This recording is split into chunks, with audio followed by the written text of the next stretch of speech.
దేవునికి స్తోత్రం. Praise the lord.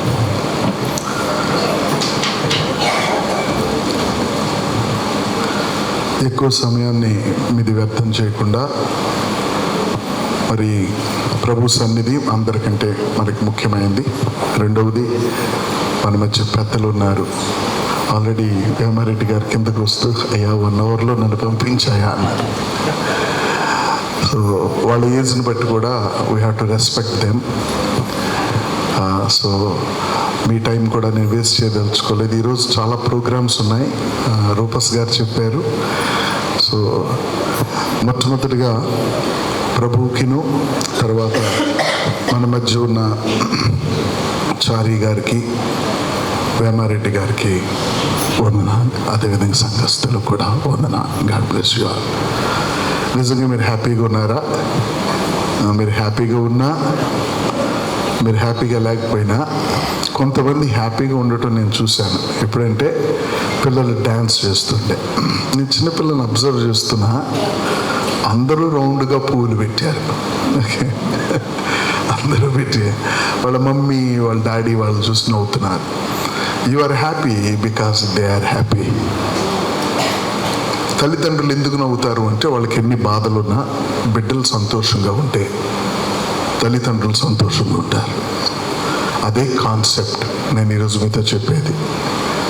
మనం సంతోషంగా ఉంటేనే మనం సృజించిన దేవునికి సంతోషం. దేవునికి చప్పట్లు కొడదాం, దేవునికి స్తుతి. మనం సంతోషంగా ఉంటేనే అనేక సంతోషం. కాబట్టి ఇక్కడ ఒక వాక్యం మనం యెషయా గ్రంథం 7వ అధ్యాయం, యెషయా గ్రంథం 7వ అధ్యాయం 14వ వచనం చదువుదాం. కాబట్టి ప్రభువు తానే ఒక సూచన మీకు చూపును. ఎవరండి? నేను కాదు, లేకపోతే ఇంకెవరు కాదు, ప్రభువు తానే. దట్ మీన్స్ తానే అంటే అర్థమేంటో తెలుసా? దానికి కర్త, దానికి ప్లానింగు, దాని యొక్క మోటివ్, దాని వెనుక ఉన్న యొక్క ఎవ్రీథింగ్ ఆయనే. ఎవరు? బైబిల్లో ఉంటుంది, దేవునికి ఎవడైనా చెయ్యి పట్టుకొని ఆయనకు ఆలోచన ఎవడైనా చెప్పాడా? సన్ నువ్వు తూర్పును ఉదయించాలి, పడమరని దిగాలని, కాలాల్ని, సమయాల్ని, గాలికి మార్గాన్ని, ఆకాశంలో యొక్క ఆ మెరుపుకి మార్గాన్ని దేవుడు నిర్ణయించాడని బైబిల్లో రాయబడింది. మన లెక్క ఎలా పడితే అలా వచ్చింది అనుకుంటాం. కాదు, దాని యొక్క మార్గాన్ని కూడా దేవుడికి ఆలోచన చెప్పేవాడు ఎవడూ లేడు. Is a master mind. అయితే ఇక్కడ ఏముందంటే, తానే మీకు ఒక సూచన చూపును. అవసరం ఉంది, తనకు తానే. ఎవరు ఆయనకి ఆలోచన చెప్పలా. తానే అంటే ఆల్ ద గ్లోరీ, మహిమంతా తనకే వెళ్తుంది. ఏముంది అక్కడ? తానే ఒక సూచన మీకు చూపును, ఆలకించుడి. కన్యక గర్భవతి అయి కుమారుని కని అతనికి ఇమ్మానుయేలని పేరు పెట్టును. దీనికి రూపస్ గారు ఇచ్చిన చక్కని టైటిల్ ఏంటంటే ముందస్తు నామకరణం. ఏంటండి? ఇంత తెలుగు రావటం అంటే చాలా కష్టం. రూపస్ గారికి తెలుగు చాలా, he can put the things, words చాలా పర్ఫెక్ట్గా పెడతారు. ముందస్తు నామకరణం అంటే బిడ్డ పుట్టక ముందే నీకు ఇష్టమైన పేరు నువ్వు పెట్టచ్చు, బిడ్డ పుట్టక ముందే. కానీ ఈ పేరు అమ్మాయో అబ్బాయో తెలియకుండా పెట్టడం కష్టం కదండి. బిడ్డ పుట్టక ముందే పేరు పెట్టడం. బైబిల్లో పుట్టక ముందే పేర్లు పెట్టినవి ఒక 2-3 మీకు చెప్తాను. ఒకటి ఇస్సాకు. పుట్టక ముందే దేవుడు అన్నాడు, అబ్రహాం నువ్వు కుమారుని కంటావు, అతని పేరు ఇస్సాకు అన్నాడు. పుట్టక ముందే ఇంకొక అతనికి పేరు పెట్టారు, అతని పేరు యోహాను అంటారు. ఆర్ గ్రేస్డ్ బై గాడ్, దేవుని చేత కృప పొందినవాడు అని అర్థం. మా ఇళ్ళల్లో ఎవరికి కూడా యోహాన్ అనే పేరు లేదయ్యా. నువ్వు నమ్మలేదు కాబట్టి ఆయనకి పేరు పెట్టే వరకు కూడా నువ్వు మాట్లాడవన్నాడు దేవుడు. రెండవది, సో లిస్ట్ అన్నీ చెప్పకుండా షార్ట్ చేయడానికి తర్వాత యేసు ప్రభువు గురించి, ఈయన గురించి ఏం చెప్పారంటే ఇమ్మానుయేల్. పేరు అనేది 3 విషయాలు నాకు తెలిసి, తన యొక్క క్యారెక్టర్ను బట్టి పేరు పెట్టి పిలవటం. మనకేమైనా పేరు ఉండనివ్వండి, మన యొక్క ఫ్రెండ్స్ మనల్ని పిలిచే విధానం వేరుగా ఉంటుంది. మన ఫ్రెండ్స్ మనల్ని పిలిచి నేను ఐఐటిలో చదివాను. ఐఐటిలో తెలుగు వాళ్ళు ఏమంటారో తెలుసా? అంటే నేషనల్ ఇన్స్టిట్యూట్స్లో తెలుగు వాళ్ళని గుల్డ్స్ అంటారు. GULTS. గుల్డ్స్ అంటే నువ్వు అవునంటే అట వాడు కాదంటాడట. మనకు చెప్పరండి. గుల్డ్స్ అంటే ఇది ఇలాగా చేయాలి అంటే ఇలాగెందుకు చేయకూడదు అంటాడంటే వాడు. మలయాళీస్ని మల్లూస్ అంటారు. మీరు ఏది అవును కాదనుకున్నా మీకు ఒక పేరు పెడతారు వాళ్ళు. ఎందుకు? మన స్వభావాన్ని బట్టి పెట్టే పేరు ఒకటి. That is from the nature. రెండవది, నీ యొక్క ఒక కారణం ఉంటుంది ఆ పేరు పెట్టడానికి. నిన్న కొండపినేని అపార్ట్మెంట్స్లో ఇలా సెమీ క్రిస్మస్ జరుగుతూ ఉంటే ఆ తమ్ముడి పేరు సాయి హర్ష వంశీ. నేను అడిగాను, ఏంటి ఇన్ని 3 పేర్లు పెట్టావంటే నక్షత్రాన్ని బట్టి వంశీ అని పెట్టారట. అంటే ఎందుకు నీకు ఆ పేరు పెట్టారు అంటే దానికి కొన్ని కారణాలు ఉంటాయి.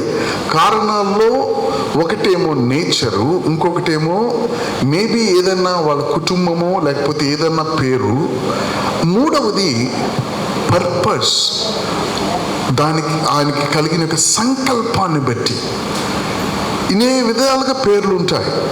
సో ఇది ఓన్లీ నేను జస్ట్ బేస్ చెప్తున్నాను, తర్వాత నేను వాక్యం వివరించి ముగిస్తాను. కానీ యేసుక్రీస్తు గూర్చిన ఈ యొక్క పేరు మనుషులు పెట్టింది కాదు.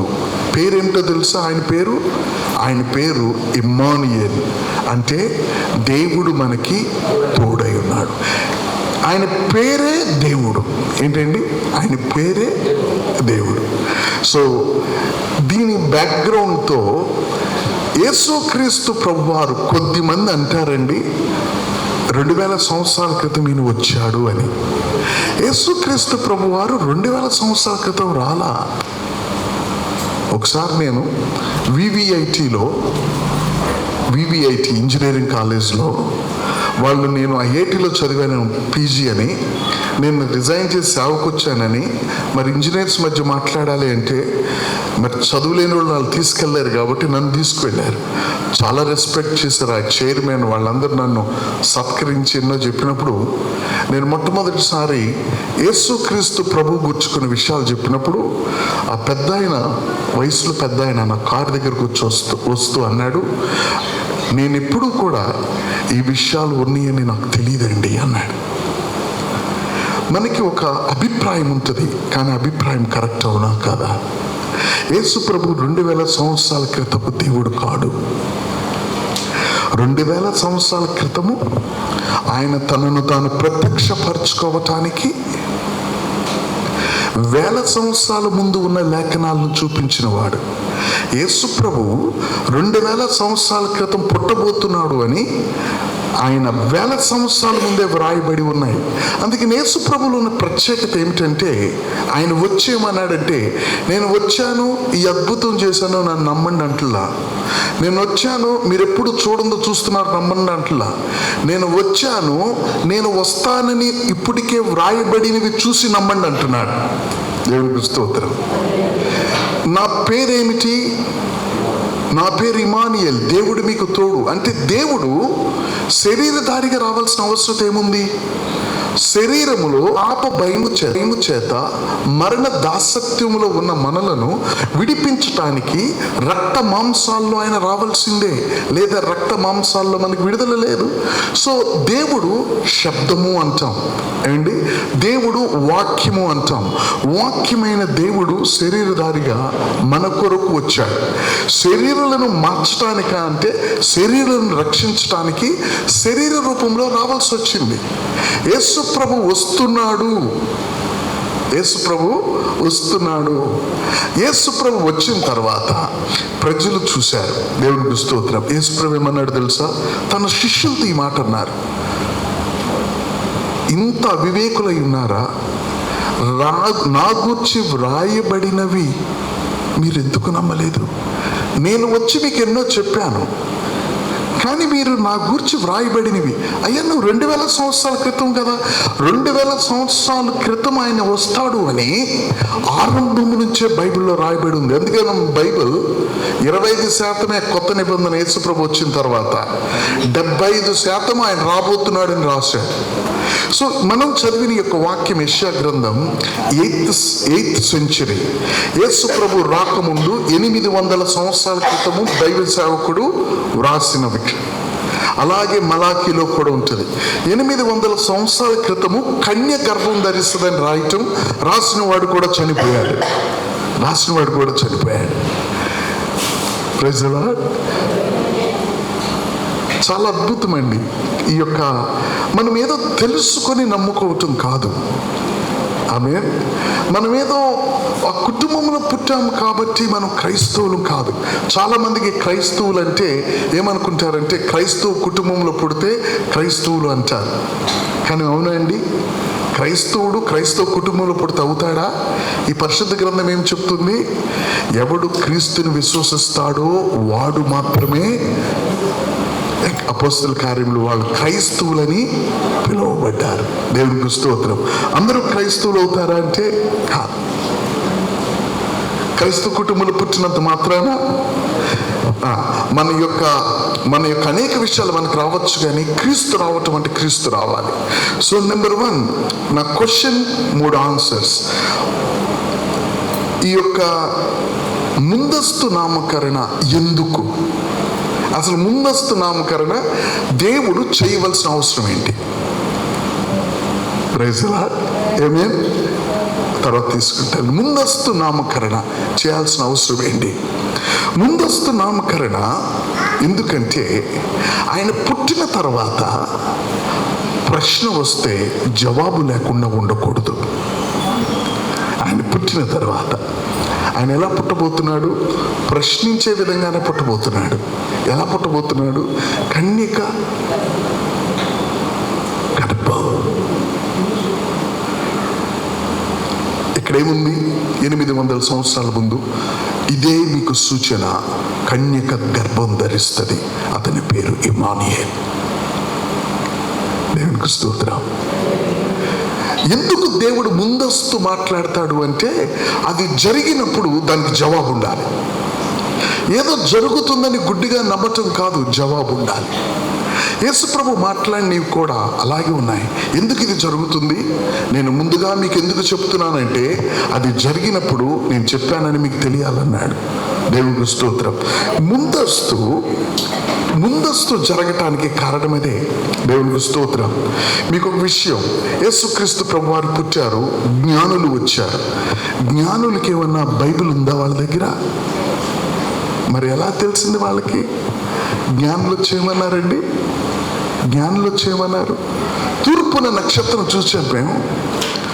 ఒకటమా, యూదుల రాజు పుట్టాడు, మేము వచ్చామన్నారు.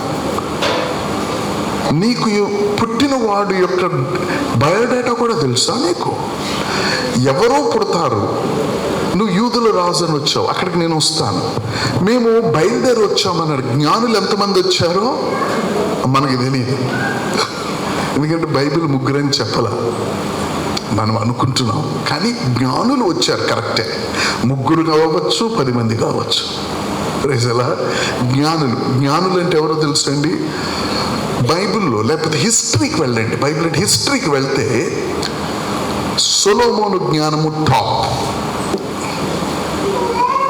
తూర్పు జ్ఞానులు హైరార్కీ. తూర్పు జ్ఞానుల జ్ఞానం చాలా గొప్పది. వాళ్ళు మరి ఇవి చదవకుండా యూదులకు రాజు పుట్టాడని ఎందుకు? యూదులకు రాజు అనే ప్రాముఖ్యత ఏంటి అసలు? ఎందుకు అవసరం ఏంటి? సరే, వాళ్ళు బయలుదేరి యెరూషలేంకి వచ్చారు. యెరూషలేంకి వచ్చి వాళ్ళు ఎలా వచ్చారో తెలుసా అండి? వాళ్ళు ఆస్ట్రాలజీ, లేక చేతులు, నక్షత్రాలు, మంత్రాలు ఉన్నాయి చూడండి, వాటికున్న జ్ఞానమంతటితో వాళ్ళు కొన్ని విషయాలు గమనించగలరు. అర్థమైందా? కానీ అది వాళ్ళకి సంపూర్ణమైన జవాబు అక్కడ దొరకక విషయమైతే తెలుసు కానీ దానికి సంపూర్ణమైన జవాబు దొరకక రాజు దగ్గరికి వచ్చారు. రాజు దగ్గరికి ఎందుకు వచ్చారు? రాజు దగ్గర చదువుకున్న వారు ఉంటారు. రాజుతో అన్నారు, ఆ మాట అంటారు లూకా 2లో,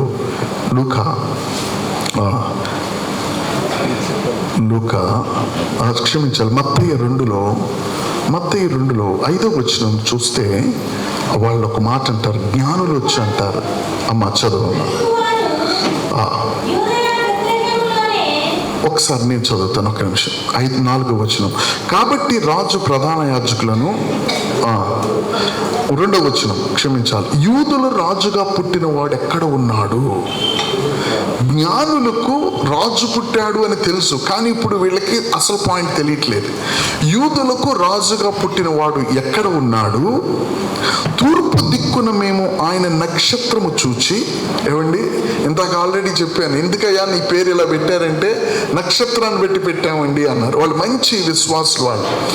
ఓకే, పెట్టినవాడు. తూర్పు దిక్కున మేము ఆయన నక్షత్రం చూచి, చదవాలి, ఆయనను పూజింపవచ్చితమని చెప్పారు. వర్షిప్. మనిషిని ఎక్కడైనా ఆరాధించవచ్చండి, మనిషిని రెస్పెక్ట్ చేయొచ్చు, మనిషిని మనము హైగా ఎస్టీమ్ చేయొచ్చు, కానీ మనిషిని ఆరాధించలేము. వీళ్ళేమన్నారు తెలుసా? యూదులు రాజుగా పుట్టినవాడు ఎక్కడ అని రాజుని అడిగారు. రాజు ఏం చేశాడు తెలుసా?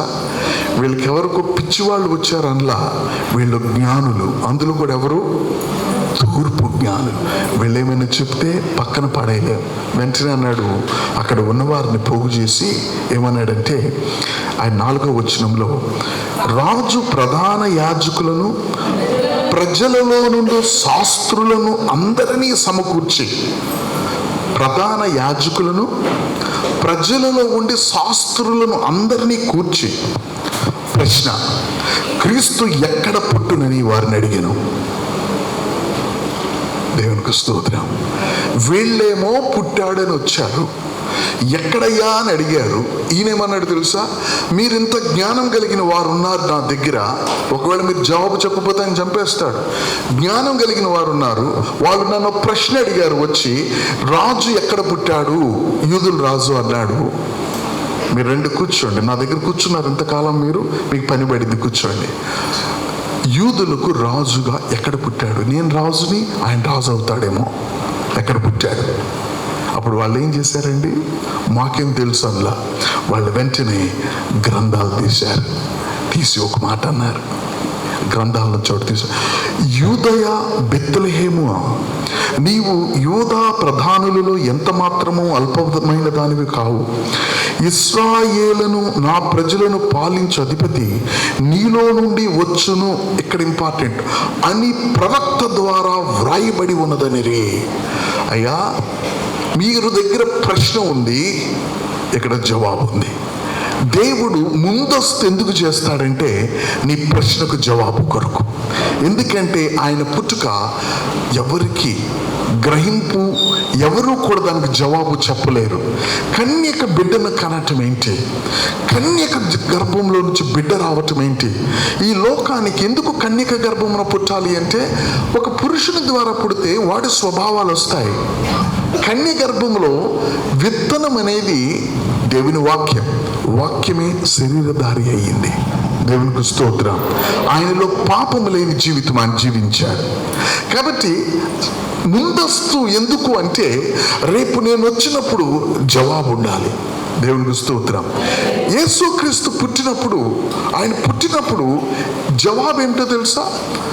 1000 సంవత్సరాలు వెనక్కి వెళ్ళి చూడండి, ఆయన ఎలా పుట్టబోతున్నాడో, ఆయన ఎక్కడ పుట్టబోతున్నాడో, ఆయన పేరేమిటో, ఆయన ఎందుకు పుట్టబోతున్నాడో, ఆయన ఎక్కడెక్కడ పెరుగుతాడో, ఎక్కడెక్కడ నడుస్తాడో, ఇవన్నీ ఎందుకు దేవుడు ముందు చెప్పాల్సి వచ్చిందంటే, దేవుడు విధానం అంతే ఉంటుంది. ముందస్తు అవసరమైనంత వరకు ఇస్తాడు. ఏంటండి? ముందస్తు సమాచారాన్ని మనకు అవసరమైన వరకు ఇస్తాడు. ఇంకా చాలా ఉంది, అది ఇప్పుడు మనకు అవసరంలా. ముందస్తు నామకరణం ఎందుకు అంటే, ఈ పుట్టినవాడు మీరు అనుకుంటున్నట్లు పక్కన పెట్టేవాడు కాదు, ఆల్రెడీ చెప్పబడినవాడు. దేవునికి స్తోత్రం. రెండవది, ముందస్తు ఎందుకు ఇవ్వబడింది అంటే ప్రజలలో నిరీక్షణ కొరకు ఇవ్వబడింది. దేనికండి? చీకటిలో ఉన్నవారు, చీకటి అంటే నేను వస్తూ ఒక మాట వింటున్నాను, ఆయన నామమే వారికి ఆహారం, ఆయన నామమే వారికి పానీయం అని వింటున్నా మైక్లో. అప్పుడు నా లోపల ఒక ఆలోచన, ఆయన నామమే వారికి ఆహారం, ఆయన నామమే వారికి పానం అంటున్నారే, కానీ నా నామమే మీకు ఆహారం, నా నామమే మీకు పానీయం అని చెప్పింది ఎవరు అని నా మనసులోకి వచ్చింది. యేసు ప్రభు ఏమన్నారంటే, నేను జీవాహారాన్ని, నన్ను తిని మీరు బ్రతుకుతారు. యేసు ప్రభు ఇంకో మాట అన్నారు, నేను జీవ జలాలు నా నుంచి వస్తాయి, మీరు నన్ను నమ్మితే మీలో నుంచి పుడతాయి. నేను అమ్మా నువ్వెవరవో నువ్వు ఎరిగి ఉంటే నువ్వు నన్ను అడిగేదానివి, నీకు నేను జీవ జలాలు ఇచ్చేవాడిని. యేసుక్రీస్తు ప్రభు ఆయన తినేవాడు, మనం తాగేవాడు. దేవునికి స్తోత్రం. దేవుడు ఎందుకు ముందస్తు సమాచారం ఇస్తాడంటే, మీరు నిరీక్షణ లేని వారుగా ఉండటం దేవునికి ఇష్టం లేదు. ఈ లోకంలో చాలా మంది ఉన్నారు, జాబ్లో నిరీక్షణ ఉంటుంది, రేపు పొద్దున్న వచ్చిన గవర్నమెంట్లో నిరీక్షణ ఉంటుంది, మనకు అది తప్ప ఇంకేమీ తెలియదు. లేకపోతే మన యొక్క మంచి మీద మనకి నిరీక్షణ ఉంటుంది. దేవుడు అంటున్నాడు, నీ నిరీక్షణ దేవుడి మీద ఉండాలి. దేవునికి స్తోత్రం. దేవుడు మీద మన నిరీక్షణ ఉండటానికి ఎలా ఉంటాం? ఎలాగ దేవుడి మీద నిరీక్షణ ఉంటుంది? అది ఆయనకే తెలుసు. ముందస్తుగా నీకు ఆయన విషయాన్ని చెప్తాడు, అప్పుడు ఆయన మీద నీకు నిరీక్షణ ఉంటుంది. ఒక దినం రాబోతుంది, ఆయన వస్తానన్న దినాన ఆయన వస్తాడు అని మీరు ధైర్యంగా ఉండండి. వచ్చే దినాన నేను వచ్చి వస్తానని నిరీక్షించిన వారందరూ ఎవరూ సిగ్గుపడకుండా, ఇంగ్లీష్లో ఎలా ఉంటుంది, my glory and the lifter of my head, నా యొక్క మహిమను నా తల ఎత్తువాడు దేవుడే అని ఉంటుంది. దేవుని స్తోత్రం. మనుషులు ఎవరైతే నేను 2000 సంవత్సరాల క్రితం రావాలని నిర్ణయింపబడింది, అయితే నేను ఎప్పుడు వాడిని, నేను ఆది అయి ఉన్నాను, నాకు నేను పేరు కలిగిన వాడిని కాదు, నేను ఆది, నేను అంతం, నేను మొదటి వాడును, నేను కడపటి వాడును, నేను ఆల్ఫాను, నేను ఒమేగాను. నా పేరు ఏంటంటే నేనే. దేవునికి స్తోత్రం. అంటే ఆయన యొక్క స్వభావాన్ని బట్టి ఒక పేరు ఇవ్వలేవు, దేనిని బట్టి ఏది మనం ఇవ్వలేము. దేవుడు ముందస్తు ఎందుకు మనకు ఆయన పేరు ఇచ్చాడో తెలుసా? ఈ బైబిల్లో నేను రిఫరెన్స్లోకి వెళ్ళను. సిమియోన్ అనే ఒక దైవ సేవకుడు ఇలాగే చర్చిలో ఉండి, యేసు ప్రభు వచ్చిన తర్వాత ఆయన చేతుల్లోకి ఆలయంలో తీసుకొని, నాదా, ఆయన ముసలివాడు వృద్ధుడు, చేతుల్లోకి, నాదా నీ రక్షణను నన్ను కనులారా చూడనిచ్చి నన్ను సమాధానంతో పోనిచ్చుచున్నావా అన్నాడు. దాని అర్థం ఏమిటో తెలుసా? యేసుక్రీస్తు ప్రభు ఆయన తప్పనిసరిగా ఆయన ఈ లోకానికి వస్తాడు అని నిరీక్షణ ఈ ముందస్తు నామం ఆయనకి కలగజేసింది. ఈ నిరీక్షణ మిమ్మల్ని సిగ్గుపరచదు. దేవునికి స్తోత్రం. ఆయన కొరకు చూసి కొంతమంది చచ్చిపోయారు. ఆయన కొరకు చూసి ఆయన గురించి చెప్పారు, దేవుడు ఇలా నాతో చెప్తున్నాడని చెప్పారు, కానీ ఆయన చూడలేదు. కానీ ఒక దినాన యేసు ప్రభు అన్నారు, నేడు నేను పరదేశానికి వెళ్తున్నాను, అక్కడ నీతిమంతులు ఉన్నారు. ఎందుకున్నారో తెలుసా నీతిమంతులు అక్కడ? వారు నా నామములో నిరీక్షణ ఉంచారు. నేను ఎలాగ వస్తానో, నేను ఈ లోకంలోనికి ఎలాగ అడుగు పెడతానో ఎవరికీ తెలియదు, కానీ నేను వస్తానని చెప్పాను. That's all. అది మీకు నిరీక్షణ ఇచ్చింది. కాబట్టి మీరు చనిపోయిన తర్వాత కూడా మిమ్మల్ని పైకి లేపేది నిరీక్షణ. ఏ నిరీక్షణ? దేవుడి యందు నిరీక్షణ. మరి చనిపోయిన తర్వాత దేవుని యందు నిరీక్షణ ఎలా ఉంటుంది? చనిపోకముందే నీకు నిరీక్షణ కలిగి ఉండాలని దేవుడు ముందస్తు నామాన్ని ఇచ్చాడు. ఆ నామములో నమ్మిక ఉంచిన వారందరినీ ఆయన చనిపోయి చావులో ఉన్న వారిని ఆయన బ్రతికి వారిని కూడా పైకి తీసుకొచ్చాడు. మనకి గొప్ప విషయం ఏమిటంటే మన ఆత్మ చనిపోదు. మరి మనల్ని చనిపోయే వారిని పైకి ఎవరు తెస్తారంటే మరణాన్ని జయించిన వాడే మరణము నుండి మనల్ని తీసుకురాగలడు, కానీ మరణం జయించలేని వాడు మనల్ని మరణం నుంచి తప్పించలేడు. దేవునికి స్తోత్రం. So number 1, answer. ముందస్తు ఎందుకండి? మనకు ఒక ఆన్సర్. ఎవరైనా అడిగినప్పుడు, అయ్యా ఎక్కడ యూదుల రాజు పుట్టాడు, ఎందుకు యూదుల రాజు గురించి ఇంత కన్సర్న్ ఎందుకు? ఎందుకంటే యూదుల రాజులో నుండి లోకానికి రక్షకుడు పుడతాడని ఇక్కడ రాయబడి ఉంది. లోకాన్ని రక్షకుడు యూదులలో నుండి పుడతాడు అని వ్రాయబడి ఉంది. దేవునికి స్తోత్రం. కాబట్టి ఆయన పుట్టినప్పుడు ప్రశ్న ఉండటానికి ఆన్సర్ ఇది, అందుకు ముందస్తు. రెండవది, ముందస్తుది ఎందుకు అంటే, మరి ఆయన వచ్చే వరకు పరిస్థితి ఏమిటి అంటే, వాళ్ళందరూ ఈ నామంలో నిరీక్షించాలని. Praise the Lord. Last thing ఎందుకని అది ముందస్తుది. The last one. God bless us all. Amen. The last one ఎందుకని అది ముందస్తు? ఆయన యొక్క నామమందు మనము విశ్వాసముంచి ఆయన యొక్క కనికరాన్ని మనము ఆయనకు ప్రత్యక్షమైనప్పుడు దానిని అవైల్ చేసుకోవటానికి, దానిని మనం అవైల్ అంటే వినియోగించుకోవటం. ఇప్పుడు ఆయన పుట్టాడు, కొంతమంది ఏమో ఆయన చంపుదాం అనుకున్నారు, కానీ కొంతమంది ఆయన పుట్టాడు ముందస్తుగానే ఆయన పుడతాడని చెప్పడం బట్టి ఆయన కనికరాన్ని వాళ్ళు ఉపయోగించుకున్నారు. వెళ్ళారు, నీకోసమే మేము చూస్తున్నాం అని ఆయన దగ్గరికి వెళ్ళి ఆయనను నమ్మి వాళ్ళ జీవితాలు మార్చబడినాయి. సో ముందస్తు ఎందుకంటే ఆయన వచ్చినప్పుడు ఆయన మీ ఎడల కలిగినది మీరు దానిని కలిగి ఉండాలి. ధర్మశాస్త్రము మోషే ద్వారా, కృపా సత్యములు యేసుక్రీస్తు ద్వారా. అంటే యేసుక్రీస్తు పుట్టగానే ఈ లోకంలో కృపా సత్యం రెండు, మీరు వెళ్ళి కృపా సత్యాన్ని ఆయన దగ్గర పొందుకోవాలి. దేవునికి స్తోత్రం. చిన్న ఎగ్జాంపుల్తో నేను ముగిస్తాను. మరి నేను చాలా షార్ట్ ఏమో నాకు తెలీదు. వేమారెడ్డి గారు చెప్పింది నా చెవులో, రూపస్ గారు కూడా చెప్పాను నేను, పాపం పెద్ద ఆయన 1 అవర్లో వెళ్ళిపోతానన్నారు అని. సో నేను కూడా ఇష్యూని ఏదో డ్రాగ్ ఆన్ చేసి మీకు ఏదో స్టోరీ చెప్పదలుచుకోలేదు. రైట్. సో ముందస్తు ఎందుకు అంటే, ఆ ముందస్తు నువ్వు ప్రిపేర్ అయి ఉండాలా. ఆయన పుట్టగానే ఆయన దగ్గరికి వెళ్ళి ఏమని వెళ్తావు ఆయన దగ్గరికి? సడన్గా రోడ్డు మీద ఈ మధ్య మనం చూస్తాం, ఎవడు అందరు నుంచొని చూస్తారు. అది కాదు, ఇది సడన్గా జరిగేది కాదు, ఇది ముందుగానే ఆయన పుట్టగానే ఆయన యుద్ధకు వెళ్ళి కనికరాన్ని, పాప క్షమాపణని, కృపను పొందుకోవాలి. అందుకని మనకు ఆయన ముందుగానే తన నామము తెలియపరచబడి ఉంది. దేవునికి స్తోత్రం. ఇవన్నీ మీకు అర్థమవడానికి ఒక ఎగ్జాంపుల్ నేను చెప్తాను. ఆ ఎగ్జాంపుల్ ఏమిటంటే, ఎగ్జామినేషన్ డేట్ అనౌన్స్మెంట్ అయిందనుకోండి. ఎగ్జామినేషన్ డేట్ ఎగ్జామినేషన్స్ అయిపోయిన తర్వాత అనౌన్స్ అవుతుందా, ఎగ్జామినేషన్స్ ముందుకి అనౌన్స్ అవుతుందా? యేసుప్రభు పుట్టిన తర్వాత యేసుప్రభు గురించి చెప్పారా, యేసుప్రభు పుట్టక ముందు యేసుప్రభు గురించి చెప్పారా? యేసుప్రభు పుట్టక ముందు. That's what makes the difference. యేసుప్రభు ఏమన్నారు తెలుసా? నా మాట ఒత్తైనను పొల్లైనను సున్నైనను భూమి ఆకాశాలు గతించదన్నారు. శిష్యులు ఏమన్నారు తెలుసా? యేసయ్య నువ్వెందుకు చనిపోతావు, నువ్వు చచ్చిపోవడానికి వీల్లేదన్నారు. అప్పుడు యేసుప్రభు ఏమన్నారు తెలుసా? ముందుగా వ్రాయబడిని మరి ఎలా నెరవేరుతాయి? నేను చనిపోకపోతే నెరవేర్చబడాలి. నువ్వు చనిపోతే మేము నీకంటే ప్రభువా ప్రాణాలు పెడతామన్నారు. మీరు ప్రాణాలు పెట్టలేరు. ఎందుకో తెలుసా?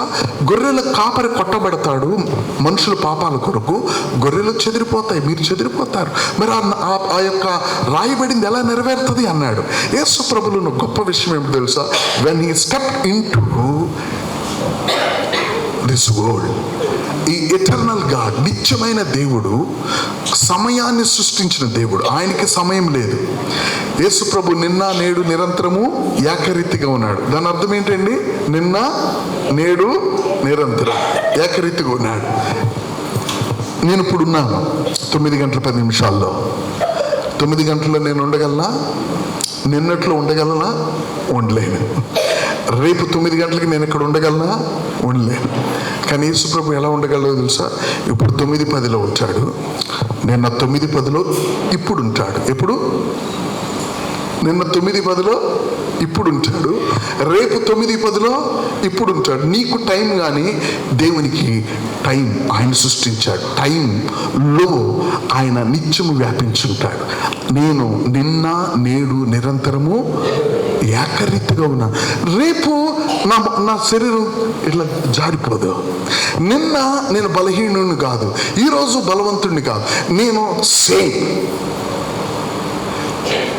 నువ్వు అంజూరపు చెట్టు కింద ఉన్నప్పుడే నేను చూసా. నువ్వా? నన్ను ఎలా చూసావు? నువ్వు అక్కడికి వచ్చి చూడాలా? నేను అక్కడున్నా. ఇక్కడుండి అక్కడ ఎట్లా ఉన్నావు? దేవుడు ఆయన నిన్న నేడు నిరంతరము ఏకరీతిగా ఉన్నాడు. ఎగ్జామినేషన్ డేట్ ముందు వస్తుంది. దీంట్లో 2 కేటగిరీలు ఉంటారు. ఎగ్జామినేషన్ డేట్ ఎందుకు ముందుగా డిక్లేర్ చేస్తారు, అనౌన్స్ చేస్తారు? Simple, that you may prepare. చెప్పండి, యు మే ప్రిపేర్. ఒక షెడ్యూల్ వేస్తాం. నేనైతే నా షెడ్యూల్లో కొంచెం టఫ్ సబ్జెక్ట్స్ చదివేవాళ్ళం కాబట్టి 2 times రివిజన్ అవ్వాలి నాకు. నేను గేట్ కొట్టాలంటే ఐఐటికి ఆషామాషిగా చదివితే కుదరదు. సో 2 times అయిపోవాలి. నా మైండ్లో నా సిలబస్ వెళ్తుంది నేను చదవకుండా. ఇంజనీరింగ్ ఈ రోజుల్లో సార్ 6 నెలలు, దాంట్లో 4 నెలలు చదివేది. వాళ్ళు ఏం చదువుతున్నారో అర్థం కాదు. మా బాబు ఎంఎస్కి వెళ్ళేటప్పుడు నేను అన్నా, మీరు గేట్ ఎగ్జామ్ ఎవడు రాయని కూడా రాయలేడన్నా. ఎందుకంటే వాళ్ళకున్న సిలబస్కి గేట్ పేపర్కి సంబంధమే లేదు. అది సిలబస్ ఎక్కువ, వీళ్ళ సిలబస్ తక్కువ. సో ప్లానింగ్, డేట్ డిక్లేర్ అవ్వగానే ఎవ్రీథింగ్ ప్లాన్, వన్స్ ట్వైస్.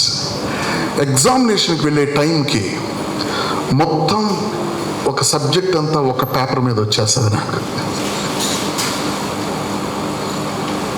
ఏంటిది? ప్రిపరేషన్. ఎందుకు? ముందుగా చెప్పినప్పుడు ప్రిపరేషన్. మరి ఇంకొంతమంది ఉంటారు, ముందుగా చెప్పినప్పుడు ప్రిపేర్ గారు. ఎగ్జామినేషన్ ఆగుతుందా? ప్రిపేర్ అయిన వాడికి ప్రిపేర్ కాని వాడికి ఎగ్జామ్ రానే వస్తుంది. వచ్చిన తర్వాత ప్రిపేర్ అయిన వాడు సంతోషంగా వచ్చింది అంటాడు. ప్రిపేర్ కానివాడు అబ్బా ఈరోజు రాత్రి పోస్ట్ పోయిన్ అయినా బాగుండు అనుకుంటాడు.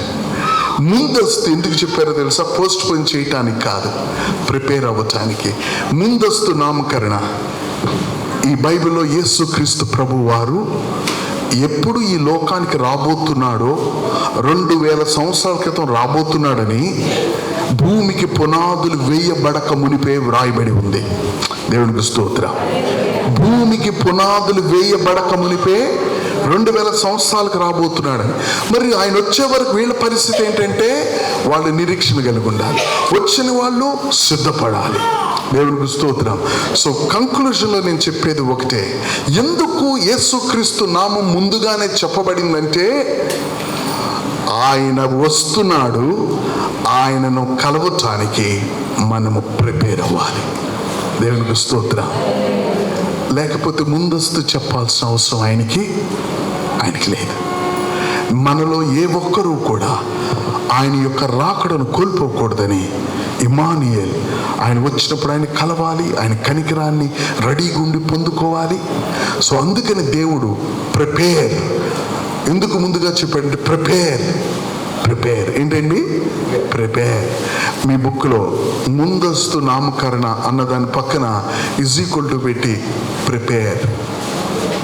దేవునికి స్తోత్రం. You must prepare.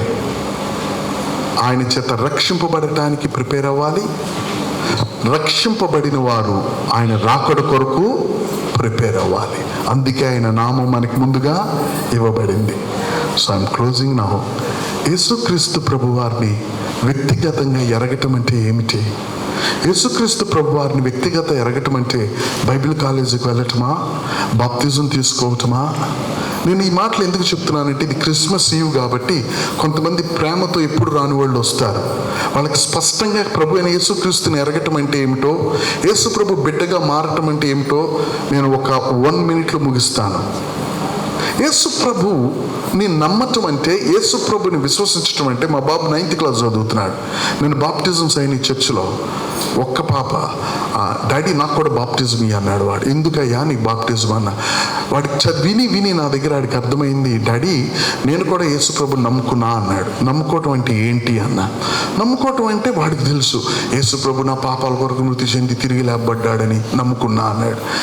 నువ్వు నమ్ముకున్నాను అని నువ్వు అంటున్నావు, కానీ నువ్వు ఆయన చేత క్షమింపబడాలని ఒప్పింపబడ్డావా అన్న? అబ్బో, ప్రజలు యేసయ్య పాపాలు క్షమిస్తాడు, ఆహా, ఆయన మాట ఆయన నిన్ను ఒప్పిస్తుంది. నేను ఒప్పించినప్పుడు ఆయనకు నువ్వు లోబడాలి.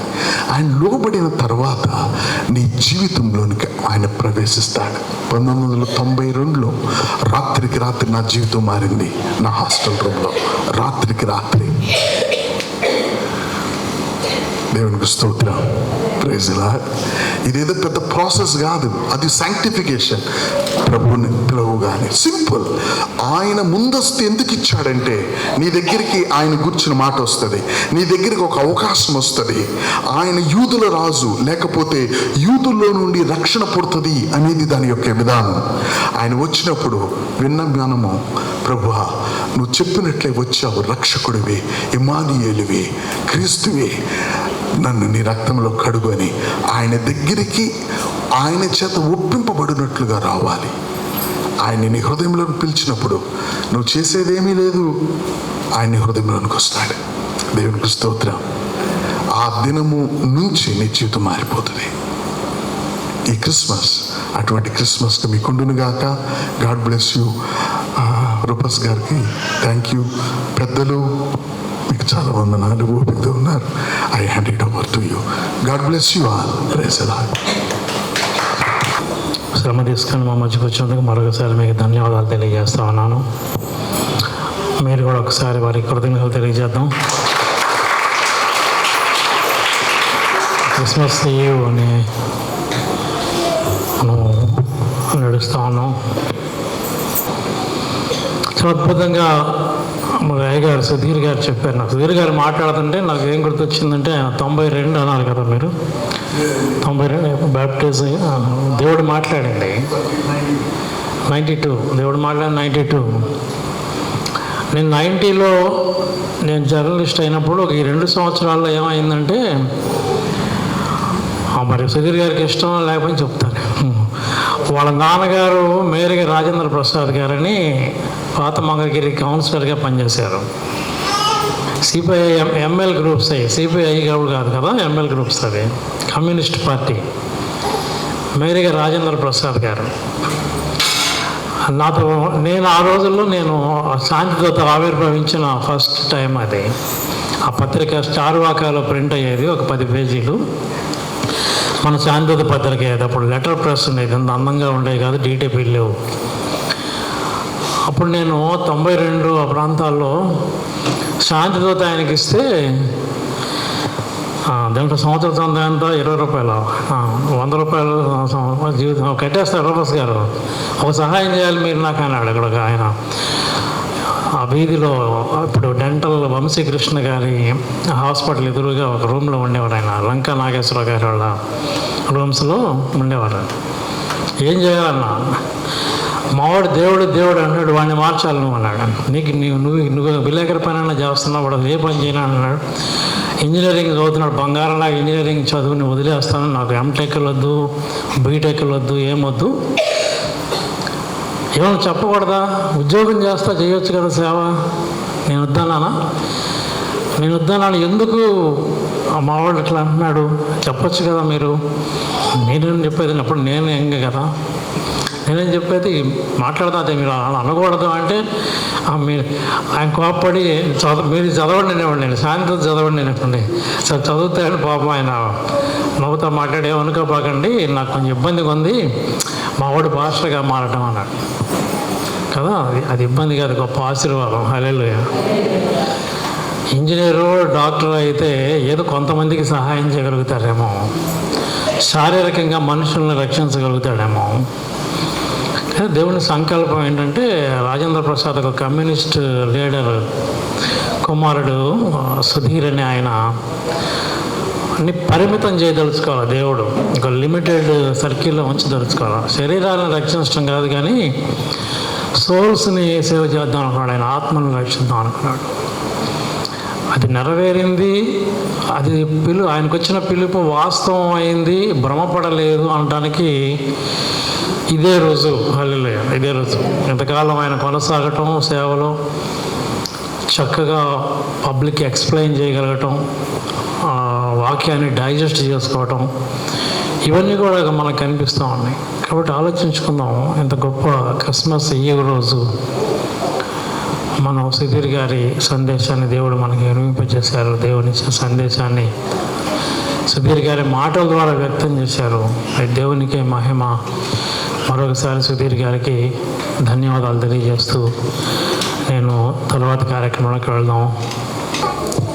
క్యాండిల్ లైట్ సర్వీస్లో మనం పాల్గొంటున్నాం కాబట్టి,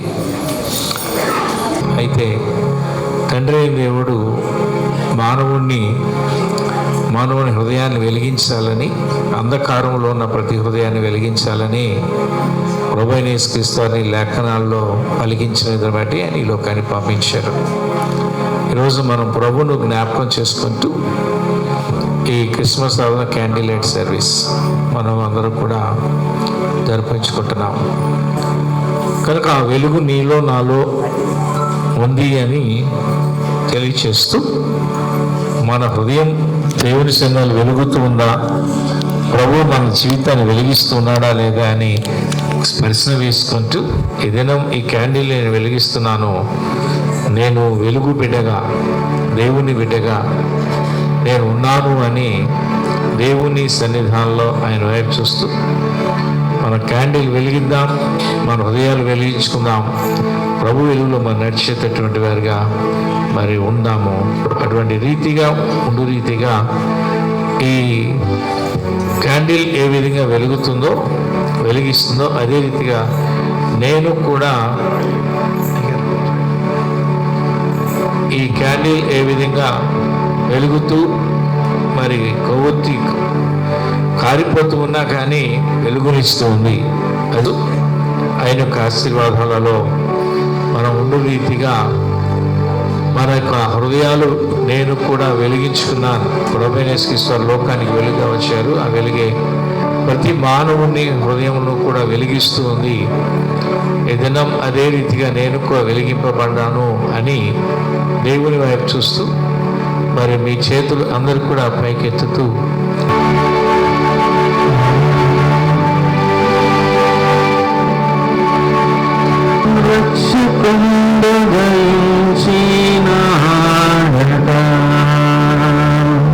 అందరూ కలిసి పాడడం.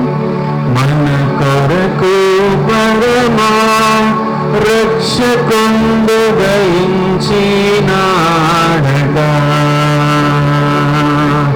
రక్షకుండు దయించినాడు,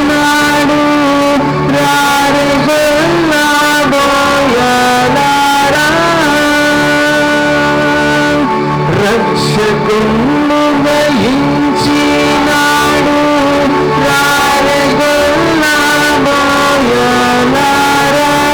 తక్షణమున బోయి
నాకు లెక్కలేని వందనాలు స్తుతులు స్తోత్రాలు చేస్తూ ఈ రాత్రి సమయంలో మేమందరము కూడా మీ జన్మను జ్ఞాపకం చేసుకుంటూ ఈ లోకానికి రక్షకుడుగా పాప అంధకార జీవితంలో జీవిస్తున్న ప్రతి మానవుని వెలిగించడానికి, ప్రతి జీవితాన్ని వెలుగుమయంగా చేయడానికి మమ్మల్ని అందరినీ ప్రేమించి మా కోసం జన్మించిన ఆ జన్మ దినాన్ని మేము జ్ఞాపకం చేసుకుంటూ మిమ్మల్ని ఆరాధిస్తున్నాము. ఈ క్యాండిల్ లైట్ వెలిగిస్తూ ప్రభా మీరు చెప్పిన మాటను బట్టి నిజమైన వెలుగు ఉన్నది, ఆ వెలుగు లోకంలోనికి వస్తూ ప్రతి మనుష్యును వెలిగించుతూ ఉన్నది అని చెప్పిన రీతిగా మేము ఏ విధంగా ఈ క్యాండిల్ వెలిగించుకున్నామో మీరు మీ యొక్క ఆత్మతో మమ్మల్ని నింపి మా యొక్క జీవితాన్ని వెలిగిస్తూ ఆత్మీయ జీవితంలో బలపరుస్తూ కాపాడుతూ ఉన్నారని సాక్షులముగా ఈ క్యాండిల్ లైట్ సర్వీస్లో మేము పాల్గొన్నాం. ప్రతి వారి యొక్క హృదయాన్ని మీరు వెలిగిస్తూ నీ యొక్క ఆశీర్వాదం వర్ధల చేయమని నీకు చూపించమని త్వరగా రాని యేసుక్రీస్తున్నాం వేడుకుంటున్నాం తండ్రి, ఆమేన్. వచ్చిన ప్రతి బిడ్డ దేవుని పరిశుద్ధ సన్నిధితో వెళ్ళునుగా కానీ ప్రార్థిస్తూ క్రీస్తు యేసుని ప్రార్థించి వేడుకుంటున్నాం తండ్రి, ఆమేన్. మన పరమ తండ్రి అయిన దేవుని దయ, మన రక్షకుడైన ప్రభువైన యేసుక్రీస్తు అనే యొక్క కృప, పరిశుద్ధాత్మిక అన్యోన్య సహవాసం ఇప్పుడు ఎల్లప్పుడూ ఇక్కడ చేయడం మనందరికీ ప్రభువును మన ప్రతి విశ్వాసకి ఈ దినము శుభాకాంక్షలు అందిస్తున్నటువంటి శ్రీ నూతన కోటయ్య గారి కుటుంబానికి ప్రభు తోడైండి ఆశ్రయించి ఆయన కృపదారాధన చేసి ఆయన నామగంతగా నిలబెట్టుకొనును గాక, ఆమేన్. అందరికీ వందనాలు.